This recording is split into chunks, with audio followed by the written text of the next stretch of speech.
ఇంక్లాబ్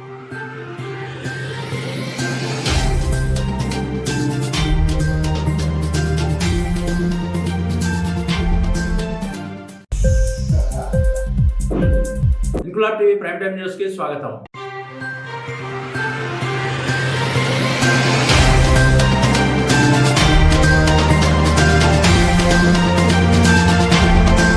ఎట్టకేలకు Vizianagaram RTC depot అధికారులు మేల్కొన్నారు. అందుకు నిదర్శనమే మీరు చూస్తున్న ఆర్టీసీ ఇన్గేట్ వద్ద ఆర్టీసీ విజిలెన్స్ సిబ్బంది కాపలా కాయడం. లోపలికి వెళ్లిన ఆర్టీసీయేతర వాహనాలు తిరిగి అదే ఇన్గేట్ మీదుగా బయటకు వస్తే ఇక విజిలెన్స్ వింగ్ నుంచి తప్పించుకోలేరు. అక్కడికక్కడే ఇన్గేట్ వద్ద ఆర్టీసీ విజిలెన్స్ సిబ్బంది ఇద్దరు ఫైన్ వేసే మిషన్ పట్టుకుని నిలబడడం విశేషం. ఈ విషయంపై విజయనగరం ఆర్టీసీ మేనేజర్ మధ్య సత్యనారాయణను ఇంక్లాబ్ టీవీ ప్రతినిధి భరత్ కుమార్ ప్రశ్నించగా, తరచూ వచ్చే ఆర్టీసీ బస్సులు కాకుండా ఇతర వాహనాలు ఆర్టీసీ కాంప్లెక్స్ లోని ఇన్గేట్ మీదుగా వచ్చి అలాగే మళ్లీ బయటకు వెళ్తున్నాయని, దీంతో లోపలికి వచ్చే ఆర్టీసీ బస్సులు ఇన్గేట్ వద్ద ఎంట్రన్స్ వద్ద నిలిచిపోతున్నాయన్నారు. దీంతో కాంప్లెక్స్ బయటే ఇతర వాహనాలకు నిలిచిపోయి భారీగా ట్రాఫిక్ జామ్ అవుతుందని, దాన్ని నివారించేందుకు ఆర్టీసీ విజిలెన్స్ విభాగపు సిబ్బంది ఇద్దరు గేట్ వద్దే ఉండి జరిమానాలు వేస్తున్నారని చెప్పుకొచ్చారు. ఏది ఏమైనా ఆర్టీసీలో విజిలెన్స్ విభాగం మేల్కొందని అంటున్నారు స్థానికులు.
ఇంక్లాబ్ టీవీ వీడియోలు మీకు నచ్చినట్లయితే లైక్ చేయండి, షేర్ చేయండి, కమెంట్ చేయడం మర్చిపోకండి. సబ్స్క్రైబ్ చేయని వాళ్ళు వెంటనే సబ్స్క్రైబ్ చేసుకోండి. మా వీడియోలు మీరు వెంటనే చూడాలనుకుంటే కింద ఉన్న గంట సింబల్ని గట్టిగా కొట్టండి.